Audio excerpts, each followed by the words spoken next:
सहनशीर पर तशरीफ़ फरमा क़ायदीन मजलिस,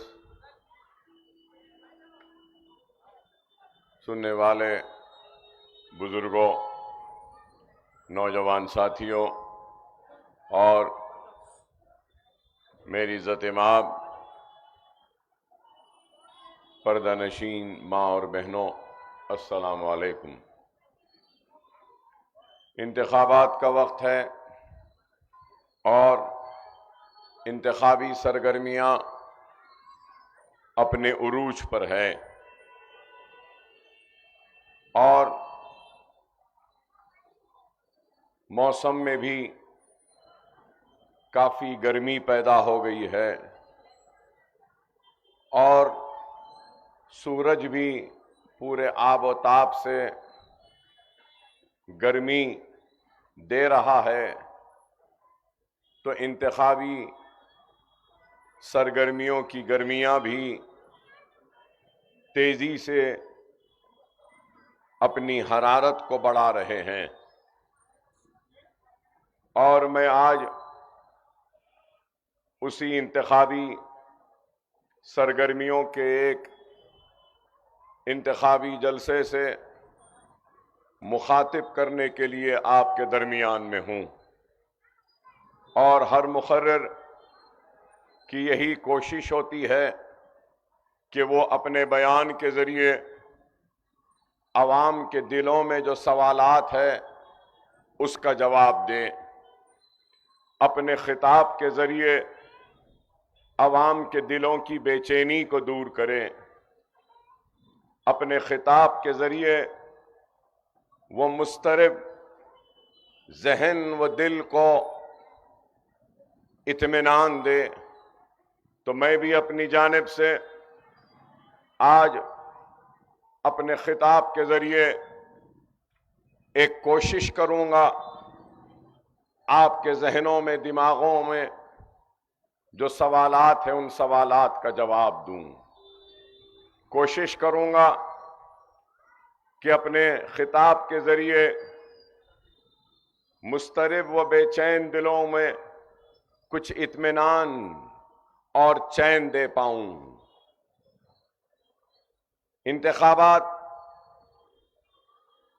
तो होते रहे हैं और ये पार्लिमानी इंतखाबात आज जो होने जा रहे हैं, इन इंतखाबात में हमारे दरमियान में कई सियासी जमातें हैं और मुख्तसरन अगर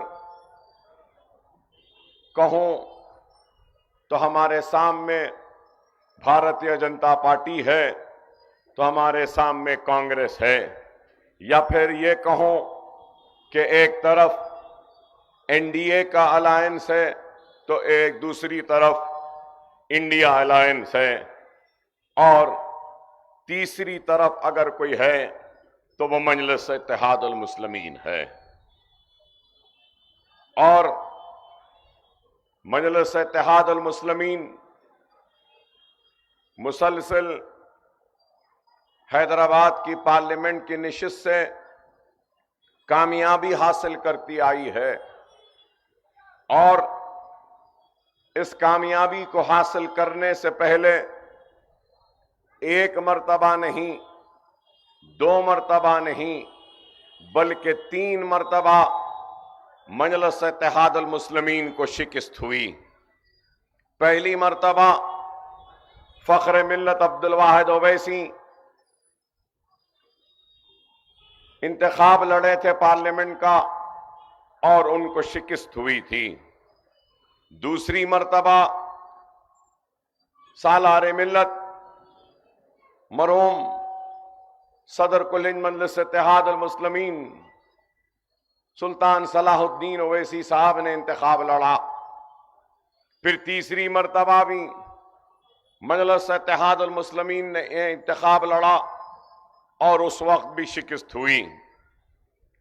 चौथी मर्तबा जब मजलिस इत्तेहादुल मुस्लिमीन ने 1984 में हैदराबाद की पार्लियामेंट से अपनी किस्मत आजमाई की और मजलिस के उम्मीदवार सालार मिल्लत थे, तो 1984 में मजलिस इत्तेहादुल मुस्लिमीन को कामयाबी मिली।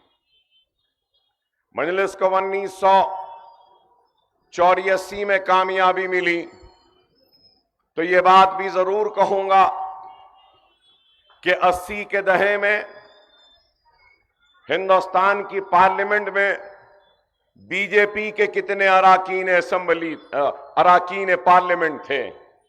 अगर हम नजर डालेंगे तो आज जो जमात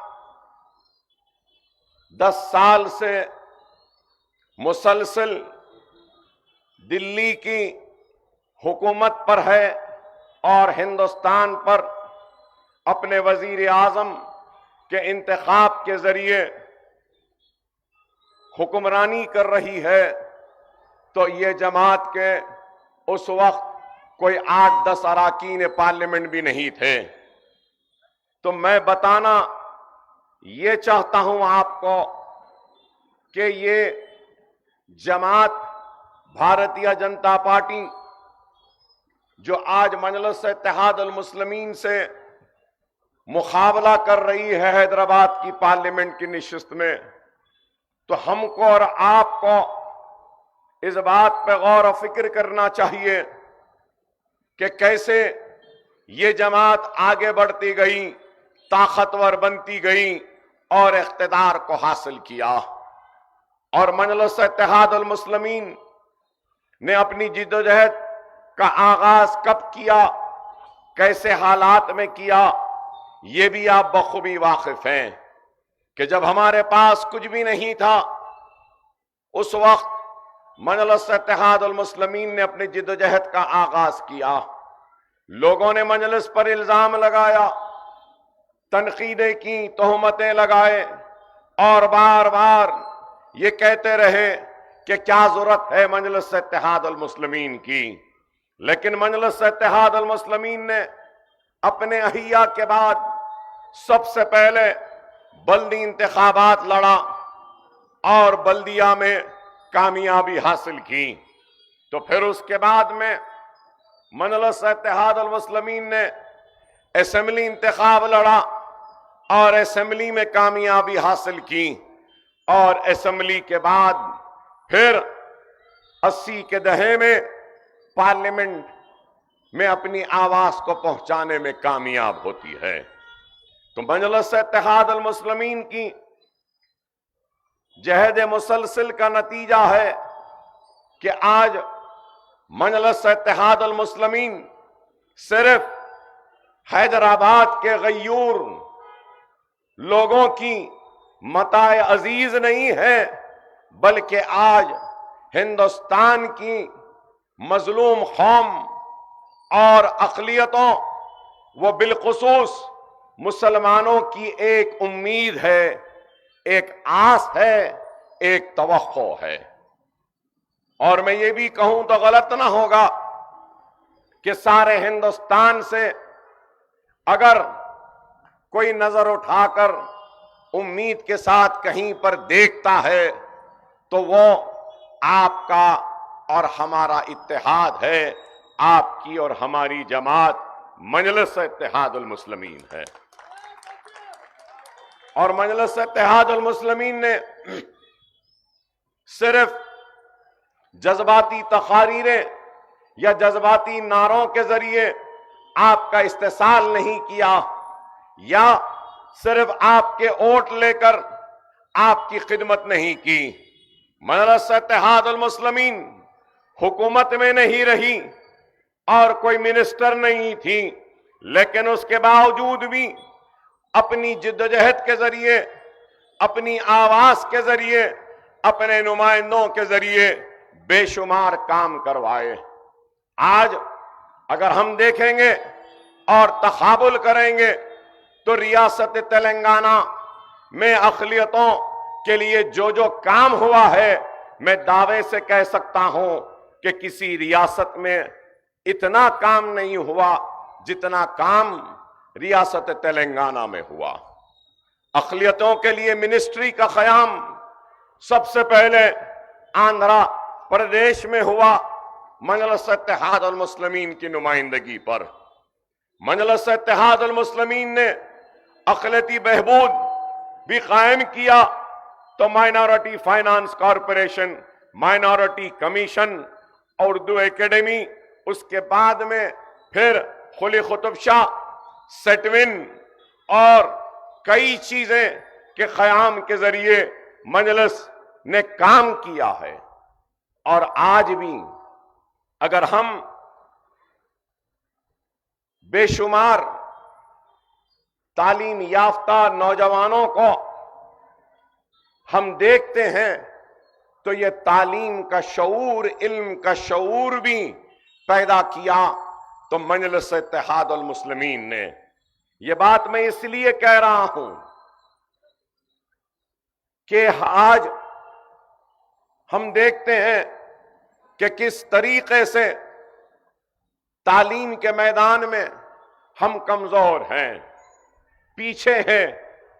अगर आज हम मरकजी हुकूमत में जितने सरकारी महकमे जात हैं उन सारे महकमे जात की तफसीलात को अगर हासिल करते हैं तो हमको मिलेगा कि उन secretary level, joint secretary level या नीचे के लेवल तक अगर हम देखते हैं तो करीब 12,000 चिल्लर कोई मुलाजिमीन है। और उन 12,000 चिल्लर मुलाजिमीन में अगर हम अक़लियतों का और मुसलमानों का तनासुब देखते हैं तो आपको सुनकर हैरत होगी कि 12,000 में 100 चिल्लर ही मुसलमान हैं। तो मैं बताना यह चाहता हूं आपको कि आप देखिए कि किस तरीके से हमारा तनासुब सरकारी मुलाजिमत में घट रहा है।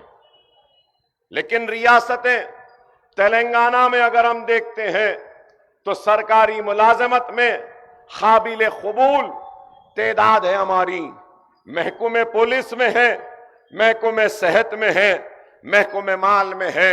न सिर्फ ये बल्कि अगर हम देखेंगे तो आपको नजर आएगा कि हालिया अरसे में एक रिपोर्ट आई कि सबसे ज्यादा हायर एजुकेशन, ग्रेजुएट्स और प्रोफेशनल कोर्सेज में अगर हिंदुस्तान में अव्वल मुकाम अगर लड़कियों ने हासिल किया है तो वो तेलंगाना है।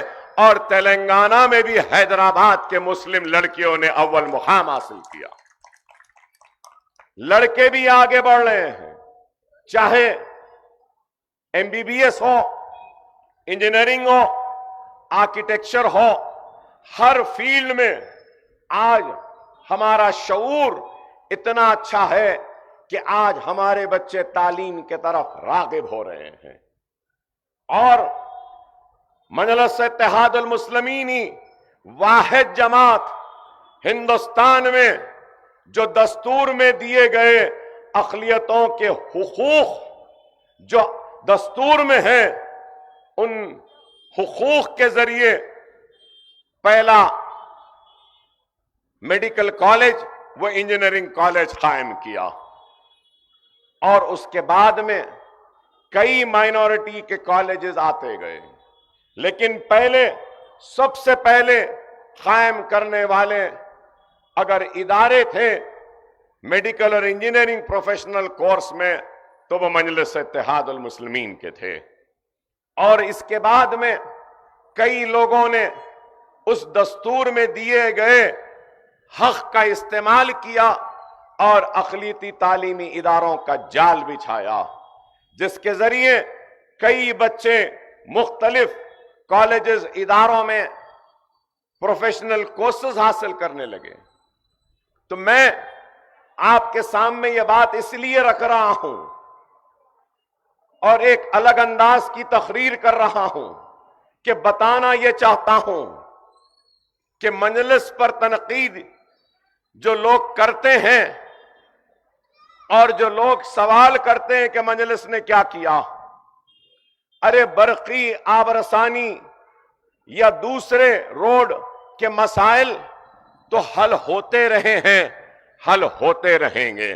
मसाइल ये आज आए हैं, जाएंगे, लेकिन मजलिस इत्तेहाद अल मुस्लिमीन ने अपनी कौम के बुनियादी मसाइल को हल करने की कोशिश की। और बुनियाद क्या है? बुनियाद यह है कि जिस कौम में जहालत खत्म हो जाती है और जिस कौम में इल्म आ जाता है, वो कौम कामयाब और कामरान होती है। ये एक सोच, एक फिक्र को लेकर हम आगे बढ़े और मजलिस इत्तेहाद अल मुस्लिमीन ने जिद्दोजहद की, कोशिश की और उसका नतीजा कि मजलिस इत्तेहाद अल मुस्लिमीन आज आपके घरों में, दिलों में घर बनाने में कामयाब हुई। मजलिस इत्तेहाद अल मुस्लिमीन ने न सिर्फ काम किया, बल्कि इस हकीकत से भी कोई इनकार नहीं कर सकता, अल्लाह का शुक्र है और हमारे बुजुर्गों की कुर्बानियां, वो मेहनत और दुआओं का नतीजा है कि आज शहर हैदराबाद व रियासत तेलंगाना फिसादात से पाक हो गया। लेकिन एक वक्त ऐसा भी था कि हर त्योहार पर फिसाद होता, हर ईद पर तो फिसाद होता और हर छोटे सी वजह से आग भड़क उठती थी और फिसादात होते। न सिर्फ त्योहारों पर फिसाद होता, बल्कि किसी चीफ मिनिस्टर को गिराना है तो फिसाद होता। चिन्ना रेड्डी कांग्रेस के चीफ मिनिस्टर थे, उनको बदलना था, फिसाद हो गया। जनार्दन रेड्डी को हटाना था, फिसाद हो गया। विजय भास्कर रेड्डी को हटाना था, फिसाद हो गया। एनटीआर को बदनाम करना था तो फिसाद हो गया। अरे कई ऐसे वाकयात हैं, लेकिन आज अल्हम्दुलिल्लाह फिसादात से हैदराबाद पाक हो गया। कर्फ्यू हो जाता, बच्चे गिरफ्तार हो जाते, जेलों में चले जाते, लेकिन आज वैसे हालात नहीं। हमारे बस्तियों में पुलिस घेर लेती, घरों में कूदती और घरों में से भागते रहते गिरफ्तारी से बचने के लिए। लेकिन आज वैसे हालात नहीं है, एक इत्मीनान है, एक सुकून का माहौल है। कारोबार करने वाला अपने कारोबार पे तवज्जो दे सकता है, तालीम हासिल करने वाला अपनी तालीम पर तवज्जो दे सकता है, रोजी की तलाश में निकलने वाला रोजी कमाकर इत्मीनान से घर को आता है। उसको फिसाद का डर नहीं, उसको पुलिस की हरासानी का डर नहीं, उसको किसी बुलडोजर के चलने का डर नहीं। ये सिर्फ और सिर्फ आपके शऊर, आपके इत्तेहाद, आपकी जमाती वाबस्तगी और आपकी जमात और जमात की क़यादत की वजह से मुमकिन हुआ। इस बात को हमको समझना चाहिए। आज क्या हाल है दूसरे शहरों में, आप बताइए कि कैसे हालात हैं। 10 बरस में क्या हालात हुए इस मुल्क के, आपके सामने हैं। 2014 में बीजेपी और नरेंद्र मोदी को इख्तियार मिला तो पार्लियामेंट में दाखिल होने से पहले पार्लियामेंट की सीढ़ी पर अपने माथे को टिकाया और बोसा दिया और पार्लियामेंट में दाखिल हुए।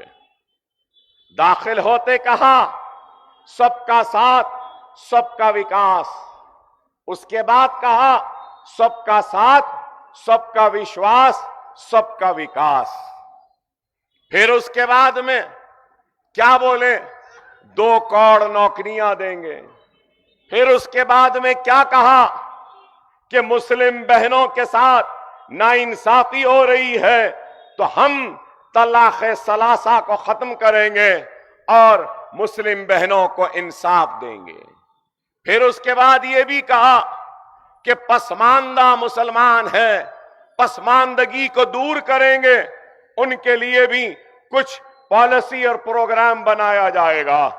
और फिर उसके बाद ये भी कहा कि 15 लाख लाएंगे हर हिंदुस्तानी के जेब में 15 लाख आएंगे। ये भी कहा कि स्टैंड अप इंडिया होगा, मेक इन इंडिया होगा, स्टार्टअप इंडिया होगा, स्मार्ट सिटीज होंगे। अरे बातें तो बहुत हुई, जबानी जमा खर्च, लेकिन सवाल यह है क्या सबका साथ हुआ? क्या सबका विकास हुआ? क्या सबका विश्वास मिला? आप बताओ, आज जब हम इंतखाबात के तकारीर को सुनते हैं तो क्या है? सिर्फ मुसलमान मुसलमान मुसलमान। अरे ये मुल्क सबका है, ये मुल्क एक गुलदस्ता है और गुलदस्ते में कई फूल हैं। जैसा यहां है एक फूल है तो इसमें कई रंग के फूल हैं और कई किस्म के फूल हैं। तो हिंदुस्तान एक गुलदस्ता है, इस गुलदस्ते में हिंदू भी है एक फूल की तरह, मुसलमान भी है एक फूल की तरह, सिख भी है एक फूल की तरह, ईसाई भी है एक फूल की तरह, पारसी भी है एक फूल की तरह। और जब जाके ये मुल्क हिंदुस्तान बना है। हिंदुस्तान में कितनी जबानें बोली जाती हैं? 250 से ज्यादा, अगर मैं गलत ना हूं तो 271 जबानें बोली जाती हैं। हिंदुस्तान में कल्चर, कास्ट ये है 4000 हैं।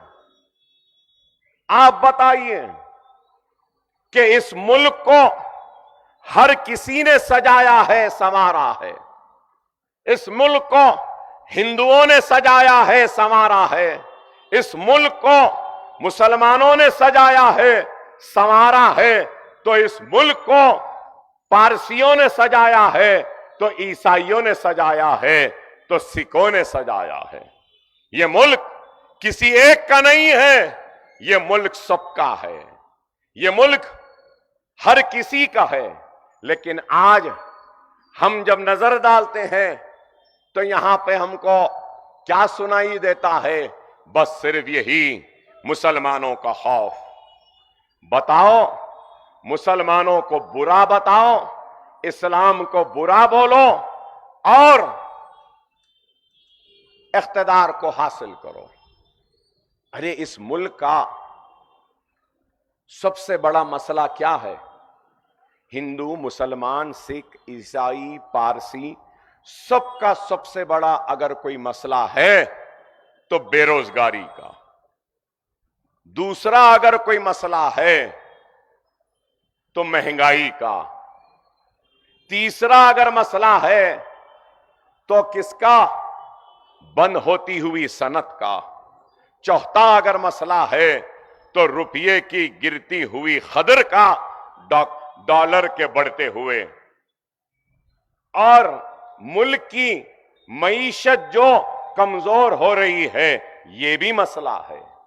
मुल्क का जो पानी है, मैं आज ही आते हुए देख रहा था कि अल्लाह ऊपर वाला बरसाता है बारिश को, रहमत को, लेकिन सिर्फ 33% बरसता हुआ पानी इस्तेमाल में आता है।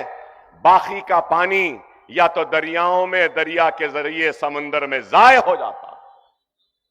अरे आप बताओ, आज कोई नहीं है इस पर बात करने वाला, कोई नहीं है इस पर पूछने वाला कि आप हिंदुस्तान में अगर 271 जबानें हैं, हिंदुस्तान में सारे मज़ाहब के मानने वाले रहते हैं, हिंदुस्तान में अगर 4000 से ज़ायद कास्ट के लोग हैं, कल्चर के बेशुमार लोग हैं, तो उसके साथ साथ हिंदुस्तान में रिसोर्सेस भी बहुत हैं।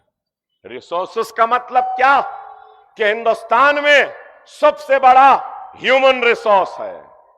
दूसरा हमारा दूसरा रिसोर्स है तो टूरिज्म का रिसोर्स है।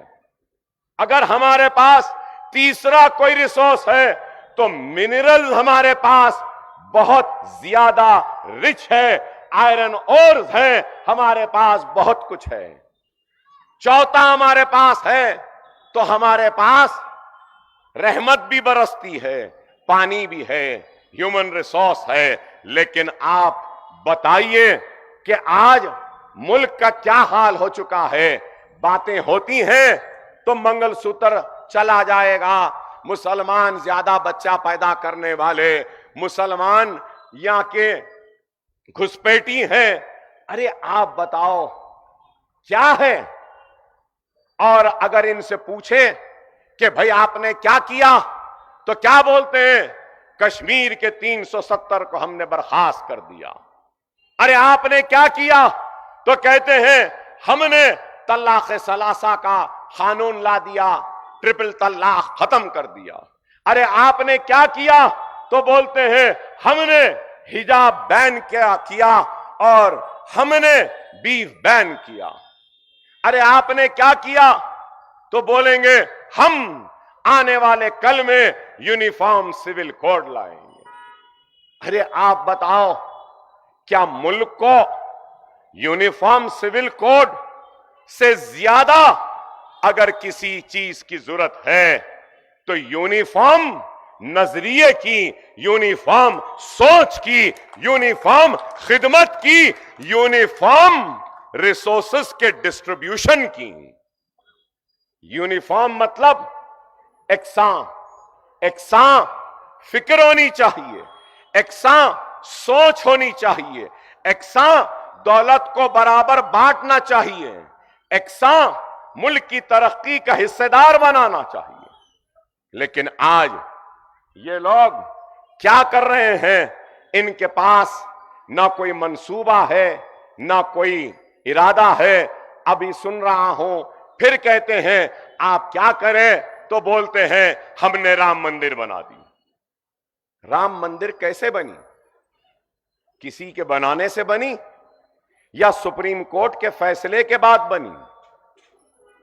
दो फरीक लड़ रहे थे और दोनों फरीकैन में से एक फरीक ने कह दिया खुले तौर से, साफ तौर से, मुसलमान ने, कि हमको इस मुल्क के दस्तूर पर भरोसा है, हमको इस मुल्क के अदालत पर भरोसा है और जो भी अदालत का फैसला आएगा हम कबूल करेंगे। अदालत के फैसले का एक अलग बहस है, एक अलग तकरार है, मैं उसमें नहीं जाऊंगा, मगर सिर्फ ये कहूंगा कि अदालत का फैसला एक फरीक के हक में आया और अदालत के फैसले के बाद एक ट्रस्ट था, उसने राम मंदिर को बनाया। अभी पूरी नहीं बनी, जितनी भी बनी। तो क्या बीजेपी ने राम मंदिर बनाई? क्या मोदी ने राम मंदिर बनाया? नहीं, अदालत के फैसले के बाद में राम मंदिर बनी। और इस बात से भी इनकार नहीं किया जा सकता कि हिंदुस्तान के मुसलमानों ने अदालत के फैसले का एहतराम किया, माना, कबूल किया, उसके बाद राम मंदिर बनी।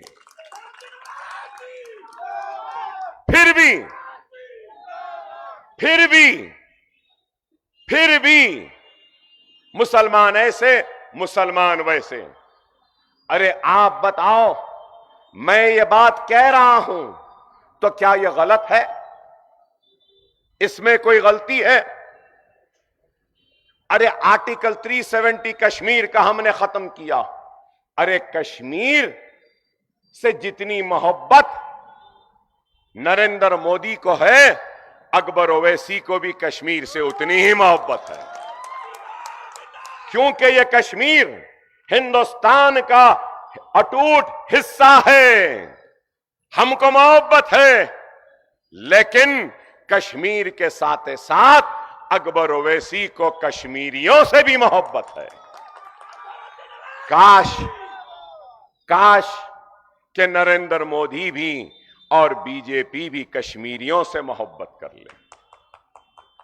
आर्टिकल 370 नहीं, कश्मीर में पानी है, बहुत बहता हुआ पानी है, पावर प्रोजेक्ट्स आ सकते हैं, कश्मीर में खूबसूरती है, टूरिज्म आ सकता है, टूरिज्म के जरिए पैसा आ सकता है, लेकिन आज ना वहां बरखी पैदा होती है, ना अमन पैदा होता है, जिसकी वजह से टूरिज्म इंडस्ट्री खत्म हो रही है। कश्मीर का सेब मशहूर था, आज वो सेब नहीं रहा। कश्मीर की शाल मशहूर थी, आज वो सनत भी तबाह हो गई। कश्मीर की एक और सनत कारपेट की थी, वो भी खत्म हो गई। अरे आप इन चीजों पे तवज्जो दो, लेकिन वक्त के हुक्मरान इन चीजों पे तवज्जो नहीं देते। बीफ बैन के नाम पर, बीफ के नाम पर अखलाक को मारा गया, बीफ के नाम पर कई लोगों को बाजारों में लोचा गया, मारा गया, पीटा गया। क्या कसूर के बीफ था, लेकिन जब फोरेंसिक वाले घर में पके हुए खानों को, सालनों को भी लेकर गए, तो इसमें बीफ नहीं आया रिपोर्ट में, लेकिन मार दिया इस शक पे कि बीफ था। अरे एक तरफ आप बीफ के ऊपर मारने वालों के हौसला अफजाई करते हैं, कानून के तहत उनको सजा नहीं देते, उसका नतीजा यह हुआ कि उनके हौसले बुलंद होते गए और मारम पीटी बढ़ते गई। एक तरफ बीफ के नाम पर मुसलमान को मारा पीटा जाता है, तो दूसरी तरफ बीफ एक्सपोर्ट हिंदुस्तान से जो हो रहा है, दुनिया में दूसरे नंबर पर हिंदुस्तान है। यहां से बीफ दुनिया को जा रहा है। क्या सितम है, क्या जुल्म है, क्या नाइंसाफी है। यहां बीफ है कहकर मारते हैं, पीटते हैं, घरों के चूल्हों में जाके देख रहे हैं कि बीफ है या नहीं, लेकिन गुजरात के पोर्ट से बीफ आराम से दुनिया को मुंतकिल हो रहा है। न सिर्फ मुंतकिल हो रहा है, दूसरे नंबर पर आ गए। न सिर्फ दूसरे नंबर पर आ गए, बल्कि इलेक्टोरल बॉन्ड बीफ के जितने बड़े बड़े कंपनियां हैं जो हिंदुस्तान से बीफ बाहर भेजते हैं, उन्होंने बीजेपी को करोड़ा रुपया दिया है, करोड़ा रुपया। अरे बताओ, एक तरफ तो मार रहे हैं, दूसरी तरफ आप एक्सपोर्ट कर रहे हैं, और तीसरी तरफ वो एक्सपोर्ट करने वालों से पैसे भी ले रहे हैं। आप गौर करो क्या है। आज मैं जैसे अभी थोड़ी देर पहले कह रहा था कि हमारे पास रिसोर्सेस हैं, लेकिन उसका इस्तेमाल नहीं। मेक इन इंडिया की बात करें, हर एक चीज मेक इन इंडिया में आएगी, और कहा कि 2 करोड़ नौकरियां देंगे। क्या 2 करोड़ सालाना नौकरियां मिली? ना 15 लाख मिले, ना 2 करोड़ नौकरियां मिली। मैन्युफैक्चरिंग सेक्टर, सिर्फ मैन्युफैक्चरिंग सेक्टर में 5 करोड़ 10 लाख नौकरियां थी 2016 और 17 में। आज 2 करोड़ नौकरियां मैन्युफैक्चरिंग सेक्टर से कम हो गई, अब सिर्फ 3 करोड़ नौकरियां हैं। तो आप बताओ, अगर मैं आपसे मुखातिब हूं तो सिर्फ आपसे मुखातिब नहीं हूं, मैं नरेंद्र मोदी से मुखातिब हूं और उन लोगों से भी मुखातिब हूं जिन लोगों ने नरेंद्र मोदी को वोट दिया। क्या हुआ? आज जितना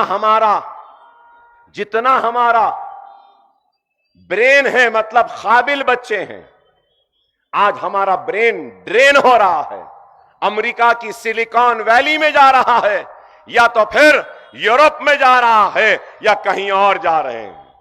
आज यहां कहां है बताओ? यहां काबिल लोग हैं क्या बताओ? नहीं है। मैं अगर आज ये सवालात कर रहा हूं तो इस उम्मीद के साथ सवाल कर रहा हूं कि ये लोगों ने सिर्फ और सिर्फ इस्तेसाल किया, इस्तेमाल किया और इख्तिदार को हासिल करने के लिए झूठे वादे किए, झूठे बातें करे और झूठे प्रोपेगेंडे करते रहे। इस मुल्क को सबसे बड़ी अगर जरूरत है तो रोजगार की। आईआईटी, यहां नौजवान है, जानते होंगे आईआईटी को। आईआईटी से पास होने वाले 30% आईआईटी के ग्रेजुएट्स को नौकरियां नहीं, पोस्ट ग्रेजुएट्स को नौकरियां नहीं। अरे हालिया अरसे में बिहार में 30,000 नौकरियों का एक नोटिफिकेशन आया तो करीब 1.5 करोड़ लोगों ने दरखास्तें दी। आप अंदाजा लगाओ कहां जा रहा है मुल्क। लेकिन इनको मुल्क की रोजी रोटी की फिक्र नहीं है, इनको सिर्फ है तो क्या, मुसलमान मुसलमान मुसलमान मुसलमान। अरे मैं ये बात कहना चाहता हूं और बताना चाहता हूं कि मजलिस इत्तेहाद उल मुस्लिमीन सबका काम करती है। हमने किसी को मायूस नहीं लौटाया।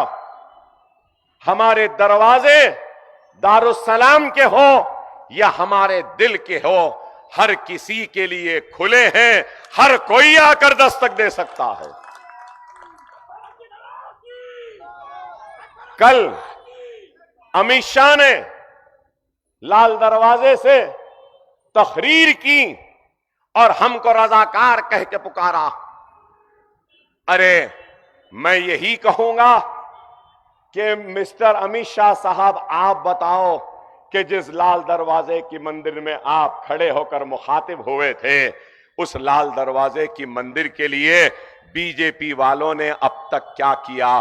कुछ नहीं किया। हमको ये वो बोलते हैं तो अरे लाल दरवाजे की मंदिर के लिए 20 करोड़ रुपया लाने वालों का नाम भी मजलिस इत्तेहाद उल मुस्लिमीन। अफजलगंज की मस्जिद को भी हमने लाया तो मक्का मस्जिद को भी लाया, बागयाम की मस्जिद को भी लाया तो लाल दरवाजे की मंदिर को भी लाया। अरे हमारे दरवाजे सबके लिए खुले हैं। जैसा कि मैंने कहा कि ये मुल्क सबका है, हिंदू का है, मुसलमान का है, सिख का है, ईसाई का है।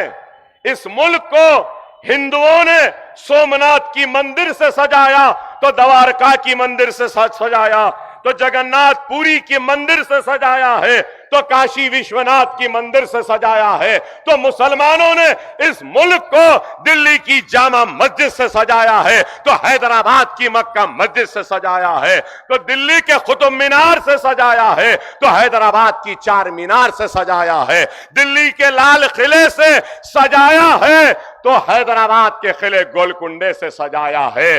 इस मुल्क को हमने कुतुब मीनार की बुलंदी भी दी है तो ताज की खूबसूरती भी दी है।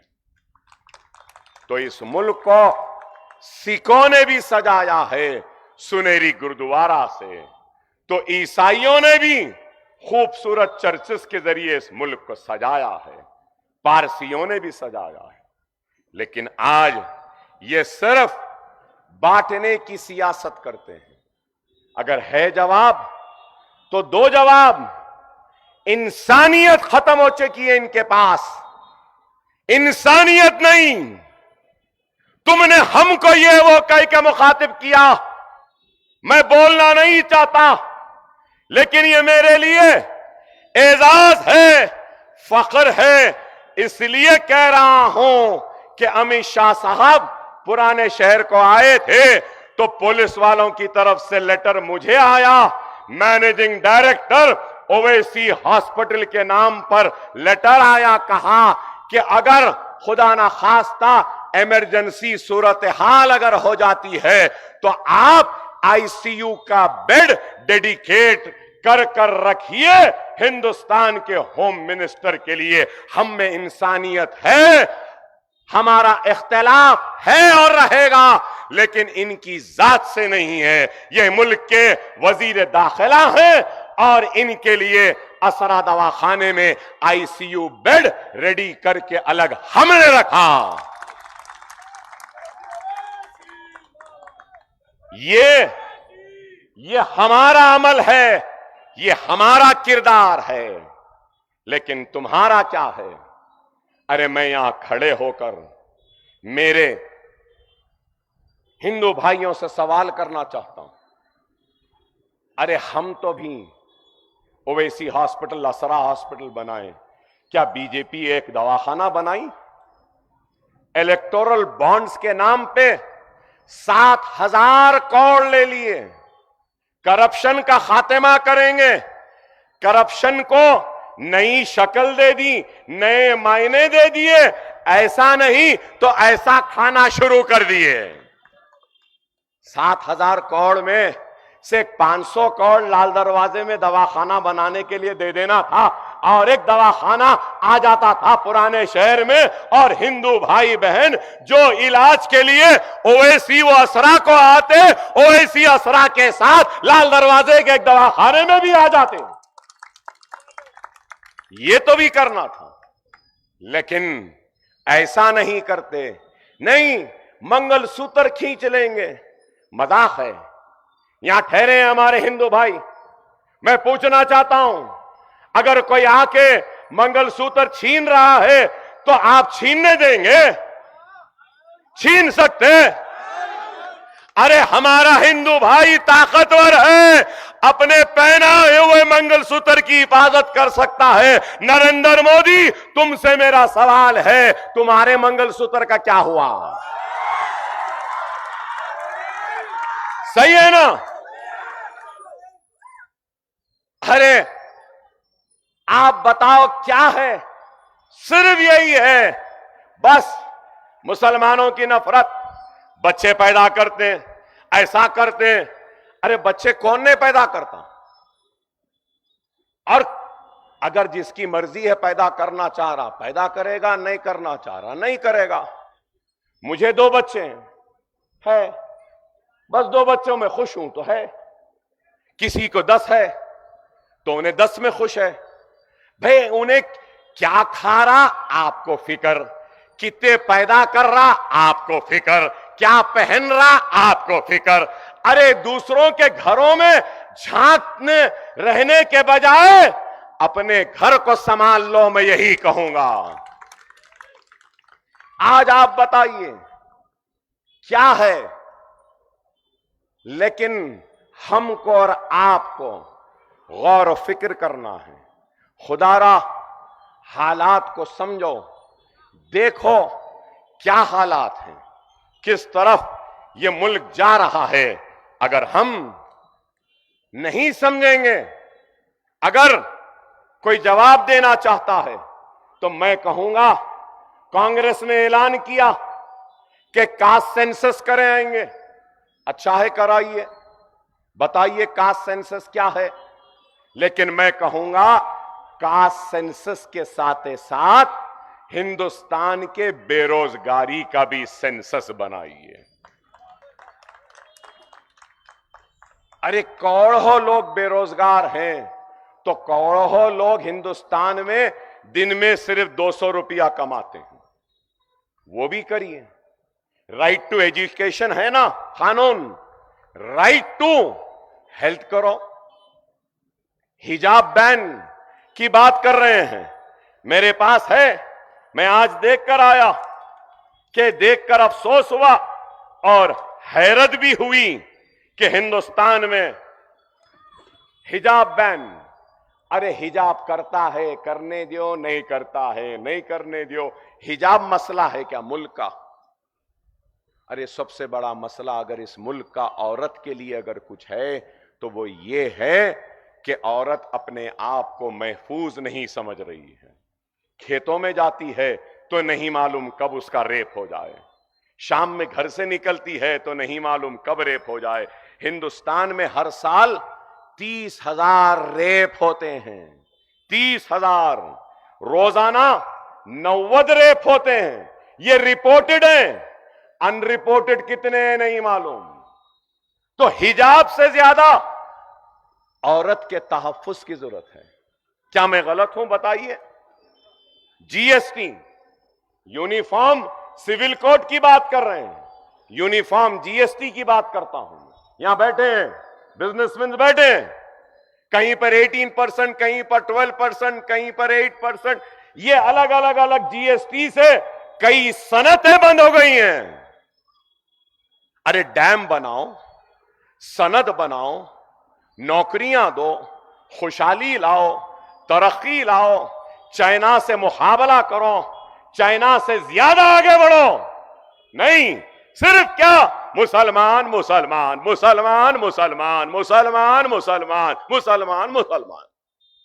अरे मुसलमान इस मुल्क का वफादार है, मुसलमान इस मुल्क को चाहता है, इस मुल्क के लिए अपनी जान की बाजी लगाएगा, सरहदों की हिफाजत के लिए अपनी गर्दन को पेश करेगा। यह मुल्क हमारा था, हमारा है, हमारा रहेगा। हमारी फिक्र छोड़ो। नहीं, मुझे हैरत हुई, मैं बीमार हूं, अगर मैं इंश्योरेंस कराता हूं, प्रीमियम भरता हूं, तो 18% जीएसटी उस पर भी है। आप बताओ क्या है? आज इन चीजों को दूर करने की जरूरत है, लेकिन ये लोग इन चीजों की बात नहीं करते। सिर्फ बात, अरे इन्हों क्या करे, उन्हों क्या करे। और इनके साथ हमारे भाई भी जुड़ जाते हैं, मजलिस से सवाल करते हैं। अरे भाई, चंद्रायन गुट्टे में जो हमने काम किया, मैं नहीं समझता हूं किसी ने इतना काम किया। 20,000 बच्चों को मुफ्त तालीम, क्या छोटी बात है? 2 दिन हुए इंटर के रिजल्ट आए, 2 दिन हुए। यहां मोहिउद्दीन साहब बैठे हैं, गाजी साहब के साथी, अकबर नगर के लोग। 2 दिन हुए, बच्चे फेल हुए, सप्लीमेंट्री के क्लासेस शुरू हो गए। नहीं हुए, जो बच्चे फेल हुए उनके वास्ते क्लासेस का आगाज हो गया। जूनियर कॉलेज हम खोले, करीब 80% रिजल्ट। हमारे स्कूल के 10th का रिजल्ट करीब 90%। हमारे बच्चे जो रियासत नगर में हमारा जूनियर कॉलेज है, रियासत नगर में हमारा जूनियर कॉलेज है, वहां इंटरमीडिएट में एक बच्ची 97% लाई। 97। क्या नाम? आयशा गनी।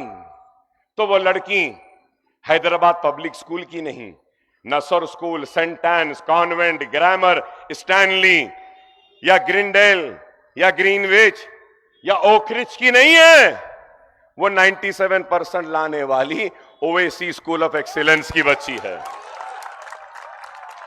अरे आप बताओ क्या काम हो रहा है? अब ये साल और 2 जूनियर कॉलेजेस आ रहे हैं, और ये साल 2 डिग्री कॉलेज भी शुरू होने वाले हैं। नीट की कोचिंग फ्री, एफसेट की कोचिंग फ्री, 10th की ट्यूशन फ्री, इंटर की ट्यूशन फ्री, नाटा की ट्यूशन फ्री, आइल्स की ट्यूशन फ्री, और इसके साथ आईसेट की कोचिंग फ्री, लॉसेट की कोचिंग फ्री, कंप्यूटर की कोचिंग फ्री, सब फ्री। अब बीजेपी वाले बोलते हैं हमको ये वो घुसपैठी बोलते हैं। अरे हमारे रियासत नगर के कॉलेज में एक गैर मुस्लिम बच्ची है, उसने भी टॉप किया है। बल्लागुड़े में भी एक गैर मुस्लिम बच्ची है, उसने भी टॉप किया। अरे काम हो रहा है, ये कुछ नहीं करते, बस सिर्फ बातें। अरे खुदारा समझो मेरे भाई, हालात को समझो। हर वक्त आपके दरमियान में रहने वाली मजलिस है। ये रोड पहले कैसी थी, आज कैसी है? वो कंचनबाग की रोड कैसी है, ओवैसी हॉस्पिटल की आज कैसी है? 2 फ्लाईओवर्स आ रहे हैं, बाबा नगर पे एक फ्लाईओवर आ रहा है, बल्लागुड़े पे एक फ्लाईओवर आ रहा है, और फिर यहां चंद्रायन गुट्टा चौरस्ते पर मेन मेट्रो का स्टेशन आ रहा है। हैदराबाद में कहीं भी जाना है तो वहां के स्टेशन से जाने का मेट्रो का रास्ता मिलेगा। आप बताओ, फिर बोलते हैं क्या किया? अरे भाई, काम होते रहे हैं, हो रहे हैं, होते रहेंगे। बस आपसे यही कहूंगा कि आप मुनज्जम रहिए, मुत्तहिद रहिए और अपने एक एक वोट के जरिए 13 तारीख को मजलिस को कामयाब करना है। एक एक वोट।